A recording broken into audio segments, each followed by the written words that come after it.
শুয়ে আছি আর ভেঙে যাওয়া স্বপ্নগুলো নিয়ে ভাবছি। তখন একজন হঠাৎ বলে উঠল, মামা ভাড়াটা দেন। তার কথায় আমার ঘোর কাটল। মানুষটি হলো বাসের হেল্পার, ভাড়া নিতে আসছে। তার কথাই মানিব্যাগটা বের করলাম। মামা, ভাড়া কত? 180 টাকা মামা। তার কথা শুনে মানিব্যাগটা খুলে টাকা খুঁজতে লাগলাম। অনেক কষ্টে 122 টাকা বের করলাম। হেল্পার মামা এখনো আমার কাছে দাঁড়িয়ে আছে, আমার ঘটনাগুলো দেখছে। আমি কি বলবো তাকে ভেবে পাচ্ছিলাম না। তখন হেল্পার মামা বলে উঠল, মামা কোথায় যাবেন আপনি? ঢাকায় যাব মামা, আমার কাছে ঢাকা যাওয়ার ভাড়া নাই, সামনে নামাই দিয়েন। আরে মামা নামবেন কেন?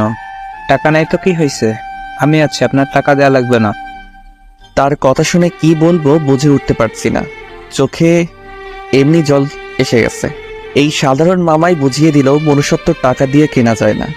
কত ধনী মানুষ দেখলাম, অনেক টাকা থাকা সত্ত্বেও বিপদের উপর জুলুম করে, কিন্তু মামাটা সত্যি আলাদা। কি হলো মামা, কথা বলছেন না কেন? তাকে কিছু না বলে জড়িয়ে ধরলাম। আপনি আমার অনেক উপকার করলেন মামা, জীবনে অনেক মানুষকে টাকা দিয়ে সাহায্য করেছি, কিন্তু আজ আমার কাছে টাকা নেই। অনেকের কাছে চাইছিলাম, ও কিন্তু সবাই শুধু অজুহাত দেয়। মানুষ এরকমই মামা, সুসময় অনেক বন্ধু পাওয়া যায়, কিন্তু দুঃসময়ে একজনকেও পাওয়া যায় না।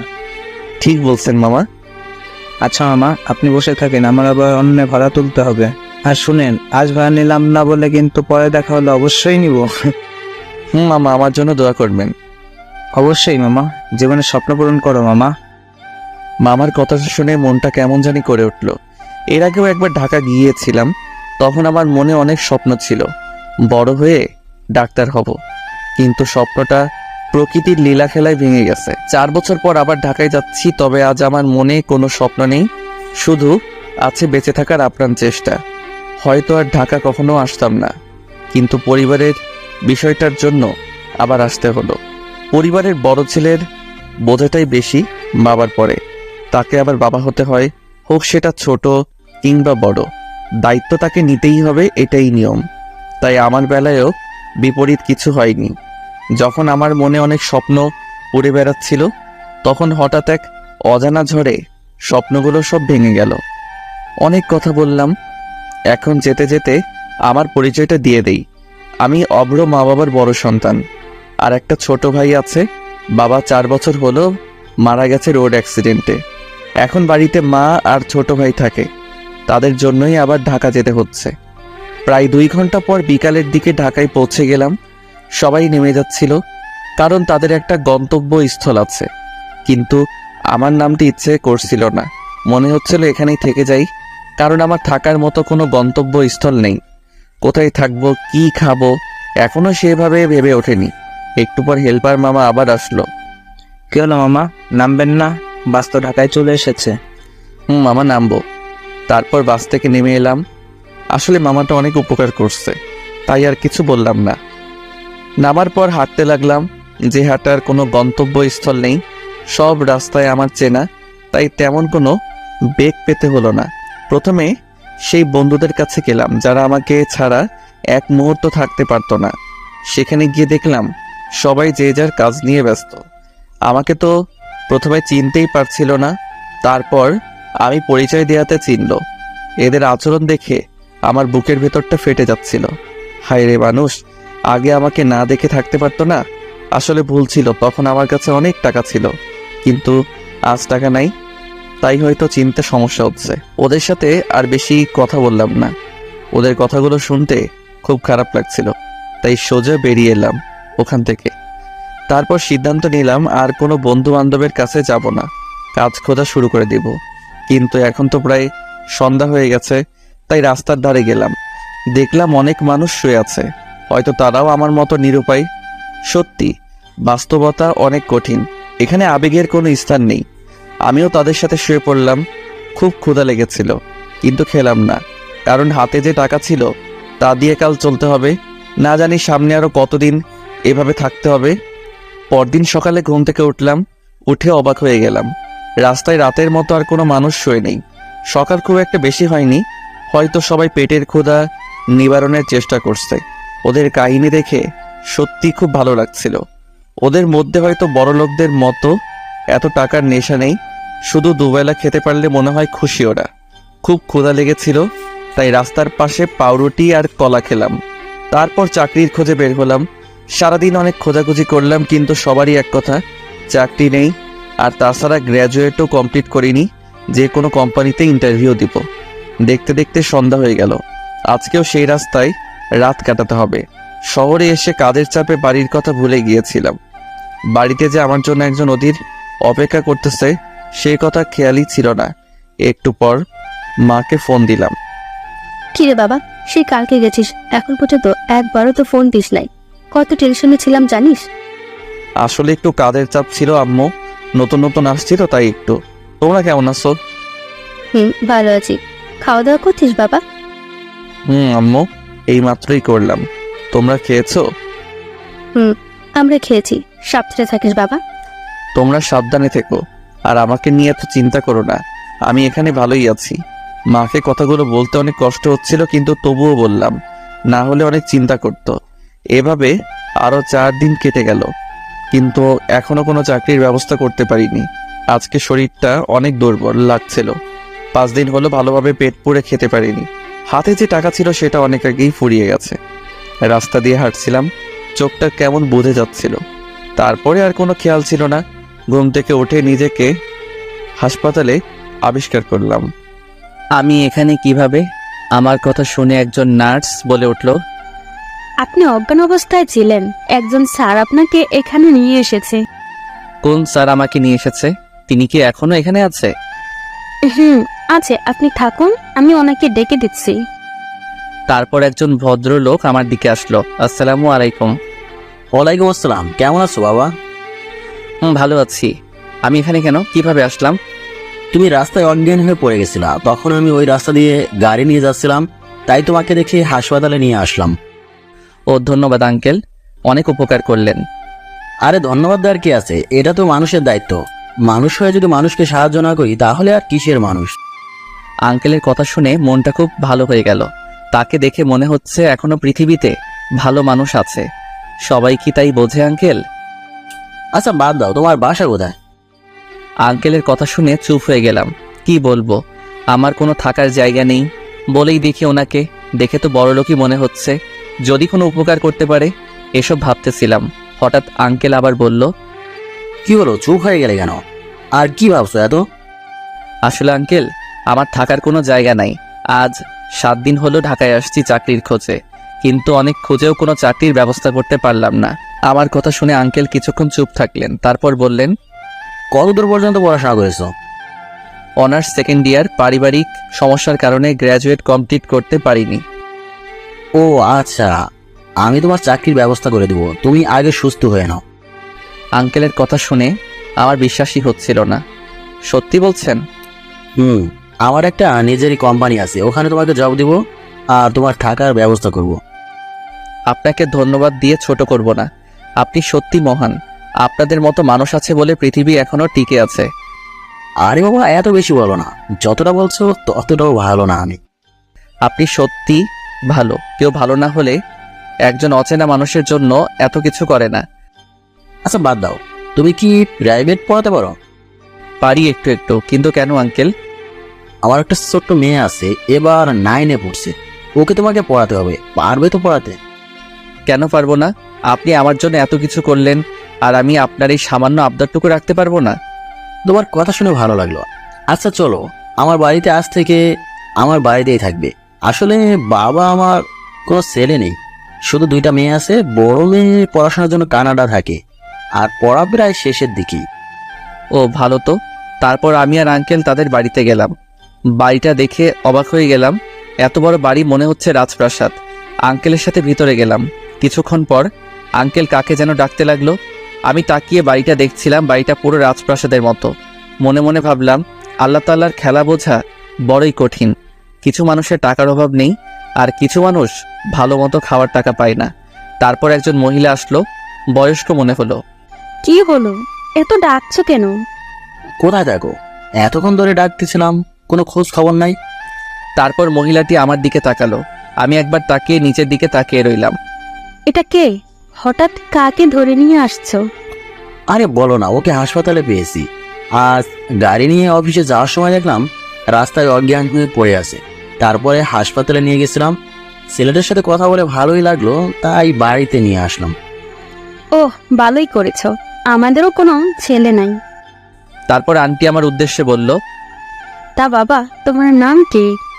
আমার নাম অভ্র। খুব সুন্দর নাম। তোমার বাড়িতে কে কে আছে?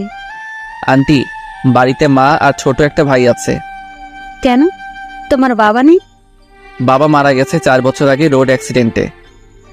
সরি বাবা, বুঝতে পারিনি, হঠাৎ তোমাকে কষ্ট দিলাম। না, সরি বলার কি আছে আন্টি? যা সত্যি তাই তো বলেছেন, মনে করে না দিলেও কি এটা ভোলার বিষয়? বাবা, ঠিক বলেছ। বাবা সত্যি তুমি মহান। আরে তোমরা কি শুরু করেছো? ছেলেটা হাসপাতাল থেকে আসলো আর তুমি তাকে আর তার বাবার কথা মনে করিয়ে দিচ্ছ। আচ্ছা বাবা, তুমি উপরে চলো, তোমার রুমটা দেখিয়ে দেই। তারপর আন্টির সাথে উপরে গেলাম। বাড়িতে অনেকগুলো ঘর আছে।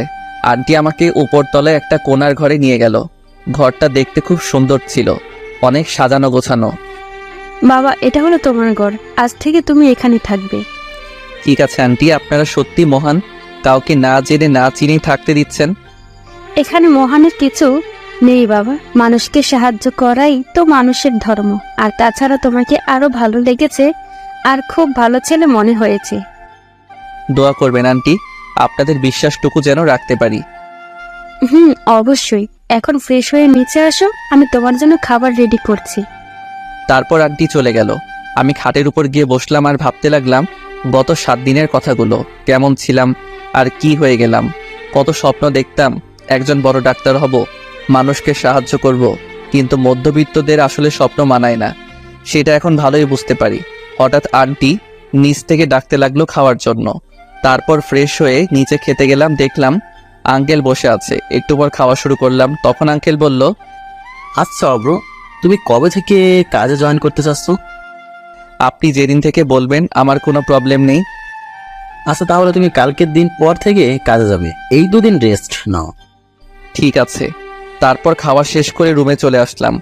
অনেক ক্লান্ত লাগছিল, 7 দিন হলো ভালোভাবে ঘুমাতে পারিনি। হঠাৎ সেই রাস্তার মানুষগুলোর কথা মনে পড়ল।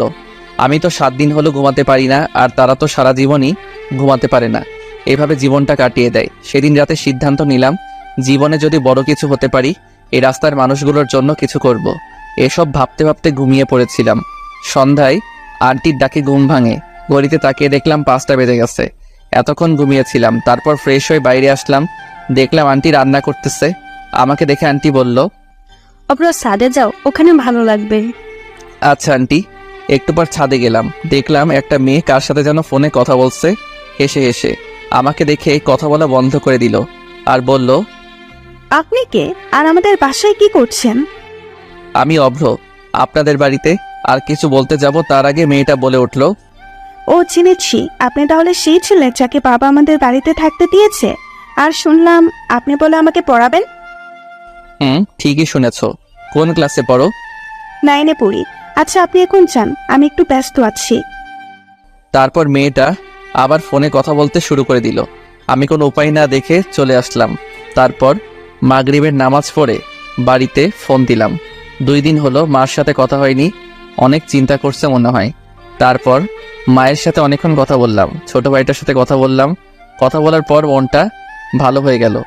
কিছুক্ষণ পর আন্টি রাতের খাওয়ার জন্য ডাক দিল। ফ্রেশ হয়ে খেতে গেলাম, দেখলাম আঙ্কেল আর তার মেয়েটাও আছে। খাওয়া শুরু করলাম, তখন আঙ্কেল বলল, এটা আমার মেয়ে জুই, ওকে তোমাকে পড়াতে বলছিলাম। ও আচ্ছা অব্র, তাহলে কাল সকাল থেকে পড়াবে আমার মেয়েকে, যদি কোনো সমস্যা না থাকে। না, আমার আবার কি সমস্যা থাকবে?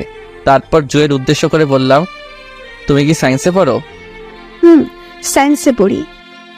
আর কিছু বললাম না। খাওয়া দাওয়া শেষ করে রুমে চলে গেলাম। তারপর নামাজ পড়ে শুয়ে পড়লাম। সকালে ফজরের নামাজের আগে উঠলাম, কাউকে ডাকতে হয় না, আগে থেকে অভ্যাস হয়ে গেছে। গ্রামে থাকতে মা প্রতিদিনই ডাক দিত। নামাজ পড়ে সকালে ছাদে গেলাম। সকালের মুক্ত হাওয়া গায়ে লাগাতে গুণীজনরা বলে সকালের সূর্যের আলো নাকি ওষুধের চেয়ে বেশি কার্যকর। তারপর আবার রুমে চলে আসলাম। একটু পর আন্টি চা নিয়ে আসলো। সকাল থেকে তো তুমি জুইকে পড়াবে, তাই না? কেন? না, ও একটু জেদি, তোমাকে কিছু বললে যেন কিছু মনে করো না, আমাকে এসে বলো। আচ্ছা। চা খাওয়া শেষ করে জুয়ের রুমে গেলাম, দেখলাম মেয়েটা ফোনে কথা বলছে। আমাকে আশা দেখে ফোনটা রেখে দিল। স্যার আপনি এসেছেন, আপনার জন্য অপেক্ষা করছিলাম। কথা শুনে অবাক হয়ে গেলাম। কি বজ্জাত মেয়ে রে বাবা, দেখলাম ফোনে কথা বলছিল আর ও নাকি আমার জন্য অপেক্ষা করতেছে। কি হলো স্যার, কি ভাবছেন? আমি যে আপনাকে স্যার বলেছি ওই জন্য রাগ করেছেন নাকি? আরে না, রাগ করবো কেন, আমি তো তোমার স্যারই। আপনি আমার পালের স্যার। কি সুন্দর কথা বলছিলাম, আর এসে ডিস্টার্ব করে বলতেছে আমি তোমার স্যার। জুই কথাগুলো খুব আস্তে আস্তে বলল। কি বললে তুমি? কই কি কিছু না তো স্যার। না কি যেন বললে, ভালোভাবে শুনতে পাইনি। হাই স্যার বাদ দেন, এখন পরিচয় হয়ে নেই আপনার সাথে। হুম। আচ্ছা স্যার, আপনি কি প্রেম করেন? আরে কি বলছো এসব, আমি কিন্তু তোমার স্যার। তাহলে কি স্যার হলে কি বলা যাবে না? না, ওসব আমি করি না। কি বলেন স্যার, আপনি এত বড় হয়েও প্রেম করেন না? আমার তো 3টা হতে চললো। ওর কথা শুনে কি বলবো ভেবে পাচ্ছি না। কি বলছো, 3টা হয়ে গেছে তোমার? তোমার বয়সে প্রেম কি জিনিস বুঝতামই না।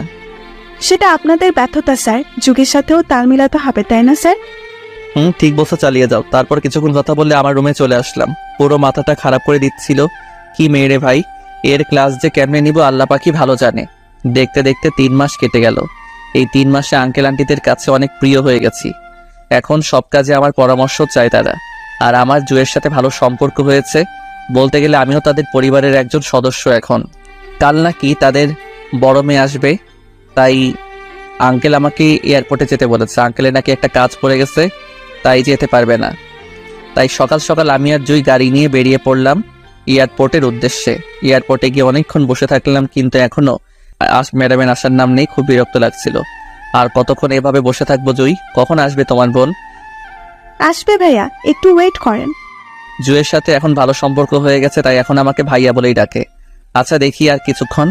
এভাবে আরো 10 মিনিট অপেক্ষা করলাম। কিছুক্ষণ পর সেই অপেক্ষার অবসান ঘটলো। মানে যার জন্য অপেক্ষা করছিলাম সে আসতেছে। একটু পর আমাদের কাছে আসলো। চোখে সানগ্লাস পরেছিল, দেখতে ভালোই সুন্দর লাগছিল। জুই ওর আপুকে দেখে এগিয়ে গেল, পেছনে পেছনে আমিও গেলাম। তারপর 2 বোন মিলে অনেকক্ষণ কথা বলল। আজ 5 বছর পর দেশে আসছে, কতই না ভালোবাসা জমে আছে বোনের প্রতি। আমি অন্যদিক হয়ে অন্য মানুষের ব্যস্ততা দেখছিলাম। সবাই নিজের কাজে ব্যস্ত। কিছুক্ষণ পর জুই আমাকে ডাক দিল। ভাইয়া এদিকে আসেন, ওখানে কি করেন? তারপর ওদের কাছে গেলাম। না, এমনি দাঁড়িয়েছিলাম, তোমরা কথা বলছিলা দেখে। আচ্ছা আমার আপুর সাথে পরিচয় করিয়ে দিই আপনাকে। দেখলাম ম্যাডাম কার সাথে যেন কথা বলছিল। জুই ডাক দেওয়ায় ফোনটা কেটে আমার কাছে আসলো। তখন আমি বললাম, হাই, আমি অভ্র। আর কিছু বলতে যাব তার আগেই মুখ থেকে কথা বের হচ্ছে না। হবেই বা কি করে, এটা তো সোমাইয়া, মানে আমার এক্স গার্লফ্রেন্ড। দেখলাম সোমাইয়াও আমাকে দেখে কেমন যেন চমকে গেছে। হয়তো সেও ভাবিনি এমনটা হবে। তারপর নিজেকে কন্ট্রোল করে ফেললাম, না হলে জুই বুঝে যাবে। আবার বললাম, আমি অভ্র। খুব ভয় ছিলাম কি জানি কি বলে ফেলে। জুইও আছে, কিন্তু কিছু বলল না। আমি সুমাইয়া, আপনাকে তো চিনলাম না। আসলে আমি আপনাদের বাড়ি। সবটা বলার আগে সুমাইয়া বলে উঠল। কি হলো, তোতলাচ্ছেন কেন? তখন জুই বলে উঠল, আরে আপু, শুভ্র ভাই আমার টিচার, আমাদের বাড়িতে থেকে পড়ায় আমাকে, খুবই ভালো। তারপর কিছুক্ষণ আমার দিকে কেমন জানি করে তাকিয়েছিল, মনে হচ্ছে এখনই খেয়ে ফেলবে। তারপর আমি নিজেই বললাম, জুই এখন যাওয়া যাক, এমনিতেই অনেক দেরি হয়ে গেছে। তাছাড়া আমার একটা কাজ আছে। মিথ্যা বললাম, না হলে সমস্যা হতে পারে আরো। রাস্তায় আমি আর কোনো কথা বললাম না। ওরা 2 জন অনেক গল্পগুজব করলো, হাসাহাসি করলো। আমি শুধু দেখছিলাম সুমাইয়াকে। খুব ভালোবাসতাম ওকে, কিন্তু পরিস্থিতির কারণে ছেড়ে চলে যেতে বাধ্য হয়েছিলাম। সুমাইয়াও আমাকে কয়েকবার দেখছিল। তারপর বাড়িতে চলে আসলাম। সুমাইয়াকে দেখে আঙ্কেল আন্টি অনেক খুশি হলো, দৌড়ে এসে তাকে জড়িয়ে ধরলো। কেমন আছিস মা? আসতে কোনো প্রবলেম হয়নি তো? ভালো আছি, কিন্তু তোমরা আমাকে আনতে গেলে না কেন? খুব রাগ হয়েছিল কিন্তু। আমার একটা কাজ পড়ে গেছিল মা, আর বাড়িতে কেউ ছিল না, তাই তোর মাও যেতে পারেনি। কেন, রাস্তায় কি কোনো সমস্যা হয়েছিল নাকি? অগ্রকে তো পাঠিয়েছিলাম। না, কোনো সমস্যা হয়নি। আচ্ছা আমি ফ্রেশ হয়ে আসি, পরে কথা হবে, খুব ক্লান্ত লাগছে। তারপর আমিও নিজের রুমে চলে আসলাম। কি করব ভেবে পাচ্ছি না। শেষে কিনা এক্স গার্লফ্রেন্ডের বাড়িতে থাকতে হচ্ছে। সুমাইয়ার যা ভাব দেখলাম, মনে হয় খুব রেগে আছে আমার উপর। রেগে থাকারই কথা। মেয়েটা অনেক ভালোবাসতো আমাকে, আমি ওকে ধোকা দিয়েছিলাম, কারণ আমারও যে কোনো রাস্তা ছিল না। যাই হোক, সোমাইয়াকে সব খুলে বলতে হবে। তারপর ফ্রেশ হয়ে আসরের নামাজ পড়লাম। নামাজ পড়ে মনটা অনেক হালকা লাগছিল। একটু পর ছাদে গেলাম। এখন প্রায় প্রতিদিনই যাই আমি আর জয়ী, কিন্তু আজ ছাদে গিয়ে দেখলাম সোমাইয়া দাঁড়িয়ে কার সাথে যেন কথা বলছে। আমাকে দেখে কথা বলা বন্ধ করে দিল। আমি তার দিকে এগিয়ে গেলাম। কেমন আছো সোমাইয়া? আমার কথা শুনে সোমাইয়া কিছু বলল না, নিচে চলে গেল। অনেকবার ডাকলাম কিন্তু কিছুই শুনলো না। খুব খারাপ লাগছে, তাই মন খারাপ করে দাঁড়িয়েছিলাম। কিছুক্ষণ পর জুই আসলো। কি ব্যাপার ভাইয়া, একা একা দাঁড়িয়ে আছেন যে? এমনিতেই দাঁড়িয়ে আছি, ভালো লাগছে না। কেন ভাইয়া, কি হয়েছে? প্রেমে টেমে পড়লেন নাকি আবার? আরে না, কি বলো এসব? সব সময় শুধু এসব বিষয় নিয়েই থাকো, তাই না? তো কি করব ভাই, এসবই তো চলতেছে এখন। সেটাই তো। আচ্ছা জুই, তোমার আপুর কি বিয়ে হয়ে গেছে? না, কি বলেন এসব? কেবল পড়াশোনা শেষ করলো। তবে আপু বিদেশে এমনি যায়নি, আমরা জোর করে পাঠিয়ে দিয়েছিলাম। কেন, কি হয়েছিল? আর বলেন না ভাই, আপু এক ছেলেকে খুব ভালোবাসতো, কিন্তু ছেলেটা খারাপ ছিল। আপুকে ধোঁকা দিয়ে চলে গেছিল। আপু তখন একবার ভেঙে পড়েছিল, তাই আপু বাধ্য হয়ে বিদেশ পাঠিয়ে দিয়েছিল, যাতে এসব ভুলে থাকতে পারে। ও, কি বলছো? ছেলেটাকে চেনো তুমি? না ভাইয়া, তবে চিনলে ছোট হয়েও চর মারতাম। মেয়েদের মন নিয়ে খেলা করে, সেই থেকে আমিও কাউকে ভালোবাসিনি, যদি আপুর মতো হয়। আচ্ছা বাদ দাও, নিচে যাই চলো। তারপর আমি আর জুই নিচে চলে আসলাম। রুমে গিয়ে নামাজ পড়লাম। আজ নিজেকে খুব অপরাধী লাগছিল। সত্যি অনেক খারাপ করেছিলাম সুমাইয়ার সাথে। তারপর কিছুক্ষণ শুয়ে থাকলাম, খুব মাথা ব্যথা করছিল। কিছুক্ষণ পর জুই ডাকতে এলো খাওয়ার জন্য। খাওয়ার টেবিলে গিয়ে দেখলাম সুমাইয়াও বসে আছে, আমার দিকে একবার তাকালো। তারপর খাওয়া শুরু করলাম। আচ্ছা মা, পড়া তো শেষ, এখন কি করবি? সুমাইয়াকে উদ্দেশ্য করে বলল, কাল থেকে তোমার অফিসে জয়েন করব। আগে নিজের পায়ে দাঁড়াবো। নিজের পায়ে কি দাঁড়াবি মা?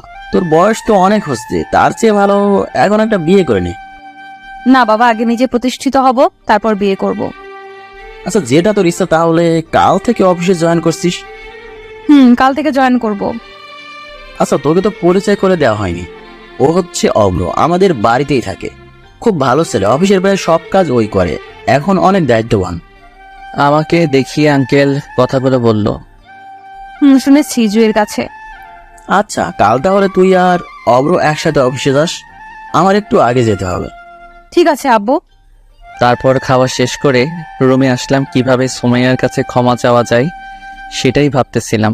হঠাৎ খেয়াল করলাম তার রুম তো আমার পাশেই। ওর রুমে গিয়ে ক্ষমা চেয়ে আসি, যেই ভাবা সেই কাজ। চলে গেলাম সুমাইয়ার রুমে, দেখলাম ফোন টিপতেছে। আমাকে দেখে দাঁড়িয়ে পড়ল। সুমাইয়া আমাকে দেখে এগিয়ে আসলো আর বলল, আপনি এখানে কেন?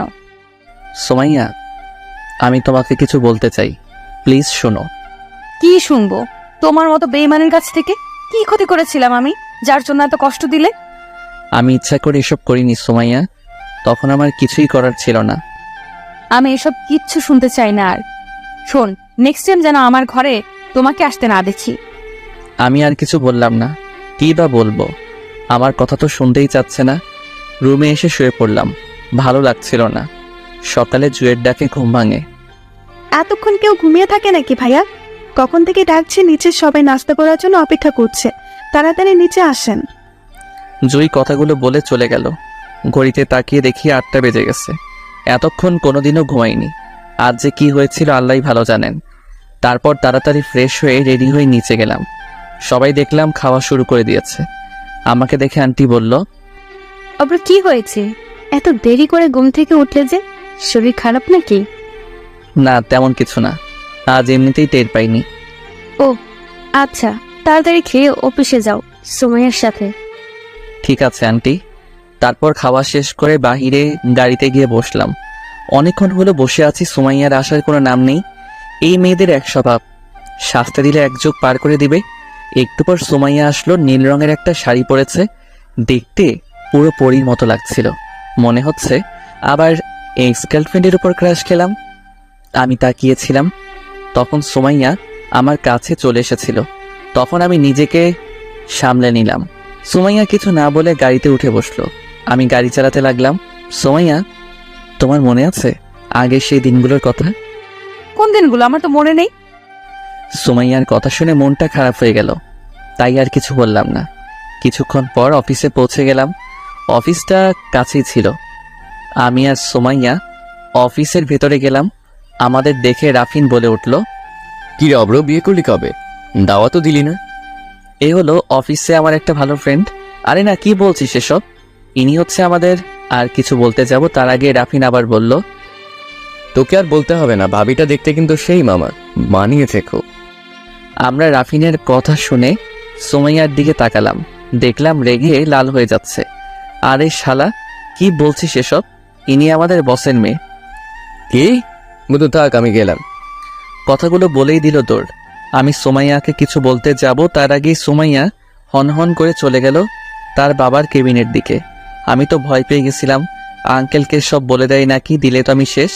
তাই সুমাইয়ার পেছন পেছন আমিও গেলাম। সুমাইয়া আঙ্কেলের রুমে ঢুকেই চেঁচামেচি শুরু করে দিল।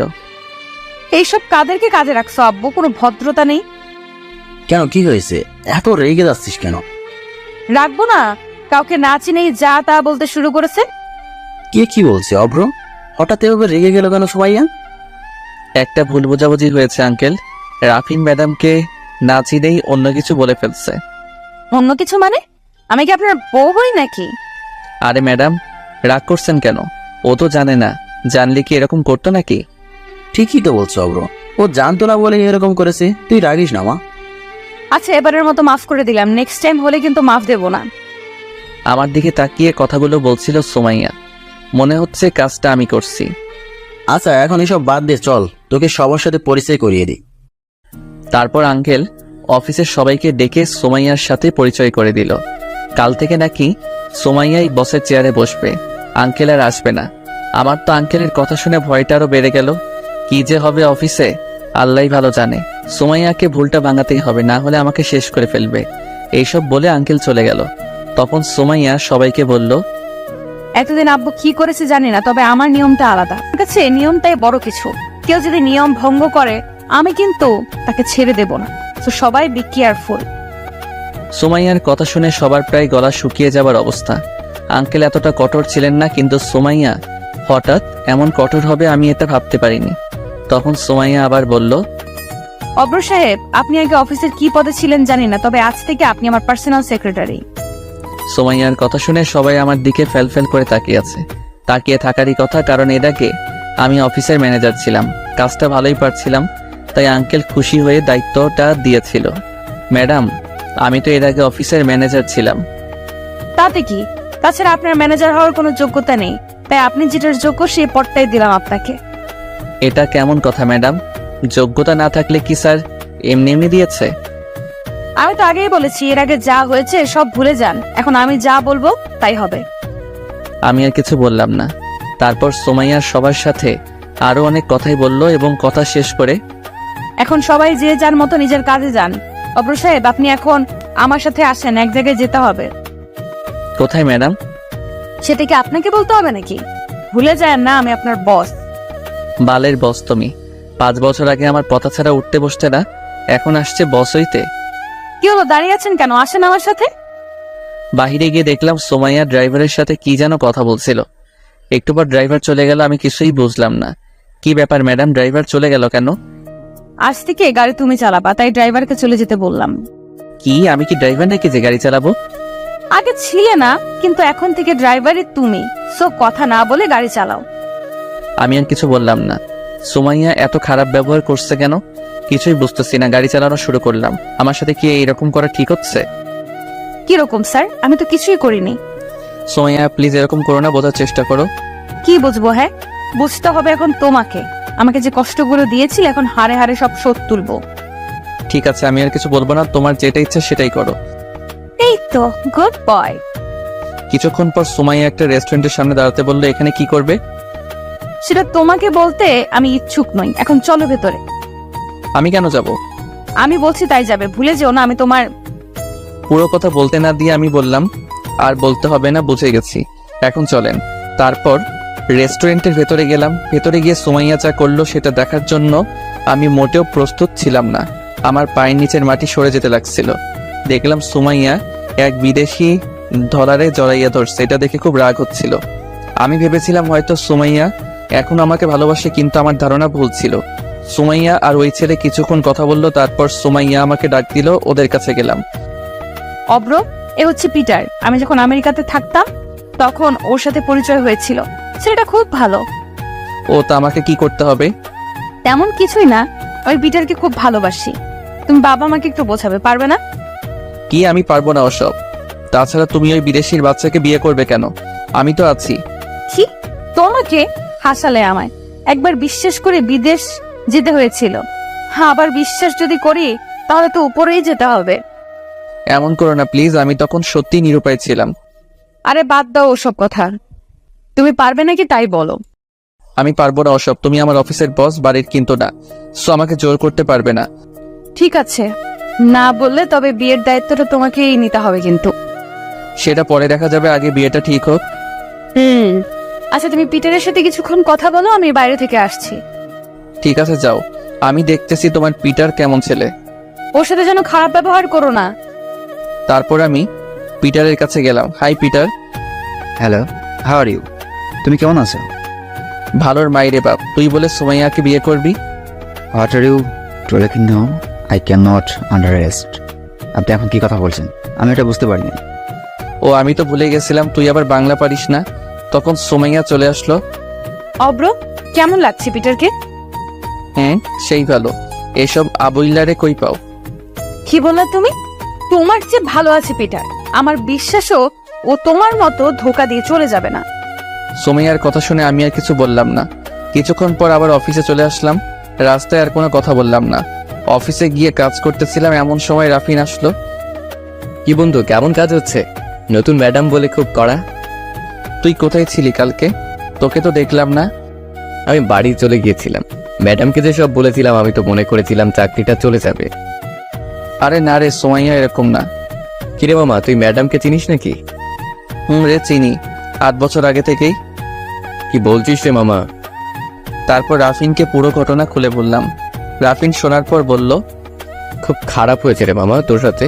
তোর তো কোনো দোষ নাই এখানে। সেটাই তো রে, কিন্তু সুমাইয়া তো সেটা বুঝতেছে না। ও ভুল বুঝেছে, তোকে আর ভুল বোঝাটাই স্বাভাবিক। এতে ম্যাডামেরও কোনো দোষ নেই। আরে কি বলছিস সেসব?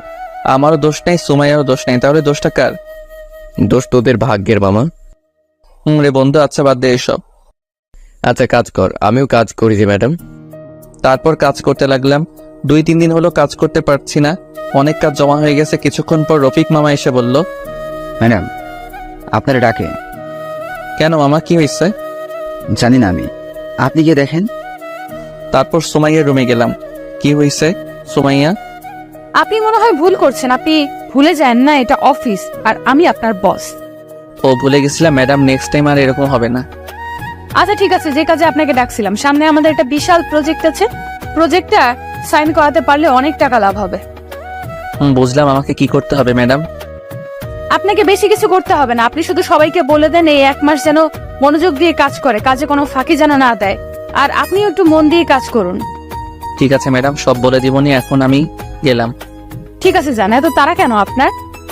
আমি আর কিছু না বলে সোজা রুম থেকে বেরিয়ে এলাম। কথায় কথায় অপমান করছে, মেজাজটা পুরো খারাপ করে দিচ্ছে। টেবিলে গিয়ে চুপ করে বসে আছি, এমন সময় রাফিন আবার আসলো। কিরে দোস্ত, লাঞ্চ করবি না? না রে, করবো না, ভালো লাগছে না। কেন, কি হয়েছে? খুলে বল তো আমাকে। রাফিনকে সব খুলে বললাম আজকের ঘটনা। রাফিন শুনে তো অবাক হয়ে গেল। কি বলছিস রে এসব? ওই ধলারে আমাকে দেখাইয়া দিস, তারপর দেখাবো নি ভালোবাসা কোন দিক দিয়ে আসে। দেশের মানুষের ভাত পায় না, অন্য দেশের মানুষ এসে সিরিয়াল নেয়।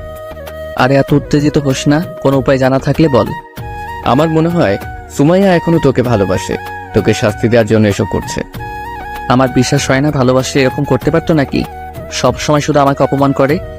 আচ্ছা আমরা একটা গেম খেলি চল, তাহলে বোঝা যাবে সুমাইয়া তোকে ভালোবাসে কিনা। কি গেম খেলবি এই সময়? আমার মাথায় তো কিছুই আসছে না। তোর মাথায় না আসলেই কি অন্য কারো মাথায় আসবে না? তোর গেমের নামটা বলতো আগে। তাহলে শোন, আমাদের অফিসের মিমকে চিনিস না? চিনবো না কেন? ওকে কি বলা যায় নাকি? আমারে তো পাগল বানায় ফেলছিল, কিন্তু ওকে দিয়ে কি করবি? ওরে দিয়ে সবকিছু করবো মামা, তুই খালি দেখ আমি কি করি। এখন চল মিমের কাছে যাই। কেন, মিমের কাছে গিয়ে কি করবি? আগে চল, গেলেই দেখতে পারবি। তারপর আমি আর রাফিন মিমের কাছে গেলাম। হাই, কেমন আছো মিম?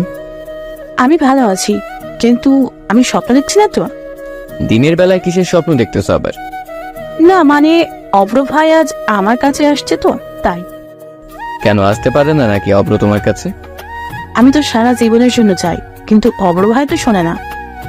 রাফিন, আমার কিন্তু রাগ হচ্ছে, আমি গেলাম। আরে রাগিস না, দরকারটা তো তোরই। দরকার বলেই ওর এসব কথা সহ্য করতে হবে নাকি? আর একটু সহ্য কর না। ঠিক আছে, যা করবি তাড়াতাড়ি কর। তারপর রাফিন মিমকে আবার বলতে শুরু করলো, তোমাকে একটা কাজ করে দিতে হবে মিম। ও তাই বলি, তোমরা তো এমনি আসনি, যখন আমাকে দরকার পড়েছে তখনই আসছো। আর এভাবে বলো না, কাজটা করে দাও প্লিজ। শালা রাফিনের কাজকর্ম দেখে খুব রাগ হচ্ছিল। আমার মনে হচ্ছে ওই করছে। আচ্ছা বলো আগে কি কাজ, তারপরে ভেবে দেখবো করা যায় কিনা। আরে সহজ কাজ, একটু অভিনয় করতে হবে। তাছাড়া আমরা যতদূর জানি তুমি অভিনয়টা ভালোই জানো। তারপর রাফিন মিমকে সবকিছু খুলে বলল। আমি যদি এই কাজ করি তাহলে আমার কি লাভ ভাইয়া? কিসের লাভ খুঁজতেছো তুমি? একজন বিপদে পড়লে আরেকজন তো সাহায্য করবে, তাই না? ওসব নীতি কথা আমার কাছে চলবে না। আমারে কি লাভ দিবেন তাই কন। আচ্ছা, কি লাভ চাও তুমি বলো। আমার সাথে এক জায়গায় ঘুরতে যেতে হবে, সারাদিন আমার সাথে থাকতে হবে, আর একটা গুরুত্বপূর্ণ কাজ করে দিতে হবে। কি পারবেন তো? যদি পারেন তাহলে আমি আপনার শর্তে রাজি। কি সারাদিন ঘুরতে হবে মানে? অন্য কোনো কথা বলো, এটা আমার পক্ষে পসিবল না। তাহলে আপনারা এখন আসতে পারেন, আমি আপনাদের কাজ করব না। এরকম কিন্তু ঠিক না মিম। আজ বিপদে পড়ছি বলে যা ইচ্ছে তাই চাইবে? কি চাইলাম এমন? সামান্য একটা দিনই তো চাইছি, সারা জীবন তো আর থাকতে চাই নাই। আচ্ছা ঠিক আছে, তোমার শর্তে আমি রাজি, কিন্তু অভিনয়টা একটু ভালোভাবে করবে, কিন্তু বিশেষ করে ম্যাডামের সামনে। সেটা আপনাকে বলতে হবে না ভাইয়া, আপনি খালি দেখে যান আমি কি করি। আচ্ছা ঠিক আছে, আমরা তাহলে আসি। কাল থেকে তোমার অভিনয়টা শুরু করবে, কেমন? ওকে ভাইয়া। তারপর আমি আর রাফিল চলে আসলাম নিজেদের কেবিনে। কিছুক্ষণ পর রফিক মামা আবার ডেকে গেল। সুমাইয়া নাকি আবার ডাকছে, মেজাজটা পুরো খারাপ করে দিচ্ছে। কিছুক্ষণ আগে আসলাম। ম্যাডাম আসতে পারি কি? আসেন তাড়াতাড়ি। সে কখন না ডাকলাম, এত লেট হলো কেন? এখন তো লাঞ্চের টাইম, এখনকার হিসাবও দিতে হবে। আমি যখন বলেছি দিতে হবে, কি করলে এতক্ষণ? গার্লফ্রেন্ডের সাথে বসে গল্প করলাম। Any problem madam? কি তোমার গার্লফ্রেন্ডও আছে? কেন থাকবে না? আপনার যদি থাকতে পারে তাহলে আমারও তো থাকতেই পারে। তা ঠিক, কিন্তু অফিসে এসে এসব গার্লফ্রেন্ডের অজুহাত দেখাবেন না। আমি কই দেখলাম, আপনি তো জানতে চাইলেন। ও সরি। আমি এখন যেতে পারি ম্যাডাম? যান। আসার সময় দেখলাম সুমাইয়ার চোখ দুটো কেমন জানি লাল হয়ে গেছে। কিছুই বুঝলাম না, তাহলে কি রাফিনের কথাই সত্যি নাকি? সুমাইয়া এখন আমাকে ভালোবাসে? যদি ভালোবাসতো তাহলে সেদিন ওভাবে ওই ধলারে জড়িয়ে ধরলো কেন? এসব ভাবতে ভাবতে রাফিন আসলো। আরে কি ভাবছিস এত? এক্সের প্রেমে পড়ে গেলি নাকি আবার? আরে না, কি বলিস, এমনি বসে আছি। ও তাই বল, আমি তো ভাবছিলাম। তোর সবসময় খালি ফাইজলাম, এসব বাদ দিয়ে ভালো করে কাজ কর, না হলে কিন্তু বুঝতেই পারছিস। বুঝতে পারছি। শালা তোর জন্যই এত কিছু করলাম, আর এখন আমাকেই কথা শোনাচ্ছিস না? থাক তুই, আমি গেলাম। আরে রাগিস না, আমি তো ভালোর জন্যই বললাম। আচ্ছা কাজ কর, আমি গেলাম। তারপর রাফিন চলে গেল। বিকালে আর সুমাইয়া ডাকেনি, আমায় ভাবতে পারছি না। সকালে কয়েকবার ডাকলো, আর বিকালে কি এমন হলো? অফিস শেষ করে বাইরে গাড়িতে বসেছিলাম। কিছুক্ষণ পর সুমাইয়া আসলো, কোনো কথা বললো না। আমি গাড়ি চালাতে লাগলাম। কিছুক্ষণ পর আমি বললাম, কি হয়েছে, মন খারাপ নাকি? না, মন খারাপ হবে কেন, এমনি ভালো লাগছে না। তাই বল, আমি তো ভাবছিলাম ওই চিটার নাকি পিটার তোমাকে ধোকা দিল নাকি, সেই জন্য মন খারাপ। অপ্র সবসময় মজা করবেন, আর পিটার ধোকা দিবে কেন? ও আমাকে খুব ভালোবাসে। আমার মিমের চেয়ে বেশি না, আমাকে ছাড়া তো থাকতেই পারে না, খুব ভালোবাসে আমাকে। তাই নাকি? তোমরা ছেলেরাই সব একরকম, শুধু মেয়েদের মন নিয়ে খেলা করো, একটা গেলেই আর একটা খোঁজো। কে বলেছে তোমার তাতে ভালো? তুমিও তো নতুন খুঁজে নিছো, এখন আমাকে দোষ দিচ্ছ। না, আসলে তোমার কপালে আমি নাই। ভালোই হয়েছে, তোমার মতো প্রতারকের হাত থেকে তো বেঁচেছি। কথায় কথায় সেই পুরনো দিনগুলোর কথা তুলো কেন? তোমাকে তো বললামই, তখন কোনো উপায় ছিল না। কি এমন হয়েছিল তোমার? একবার তো ফোন করে বলতে পারতে, তাহলে হয়তো এমন দিন দেখতে হতো না। সেরকম সুযোগ ছিল না। তোমার কি মনে হয় আমি তোমাকে ভালোবাসতাম না? আগে তো মনে করতাম, কিন্তু সেদিনের পর থেকে তোমার প্রতি আর ভালোবাসা নাই, শুধু আছে ঘৃণা। সেটাই জমিয়ে রাখো। মেয়ে হয়ে জন্মেছে তো তাই বুঝতে পারো না বাস্তবতা কত কঠিন। সব সময় টাকার মধ্যে থাকো। আমার জায়গায় তুমি থাকলে এমনটাই করতে তুমিও। সেটা আমি জানি, এসব কথা আর বলো না আমার সামনে, শুনতে ভালো লাগে না। আমি আর কিছু বললাম না। কিছুক্ষণ পর বাড়িতে চলে আসলাম। বাড়ির কথা খুব মনে পড়ছিল। 2 দিন হলো মায়ের সাথে কথা হয় না। আমি ইচ্ছা করেই বলি না কথা, বললে আরো বেশি খারাপ লাগে। মাকে ফোন দিলাম। কেমন আছো আম্মু? ভালো বাবা, তুই কেমন আছোস?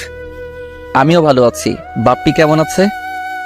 বাপ্পি, ও ভালো আছে। বাবা, একটা কথা বলতাম। বলো, এভাবে বলছো কেন? কিছু টাকা লাগতো। কয়দিন হলো বাপ্পির শরীরটা ভালো না, তাই একটু ডাক্তারের কাছে যেতে চাচ্ছিলাম। টাকা লাগবে, ভালো কথা আগে বলবে না? এসব কথা কেউ গোপনে রাখে নাকি? বলিনি। তোর মা শেষের দিকে টাকা আছে কিনা? অত কিছু তোমাকে ভাবতে হবে না। যখন টাকা লাগবে তখনই বলবে। আচ্ছা, কত টাকা লাগবে?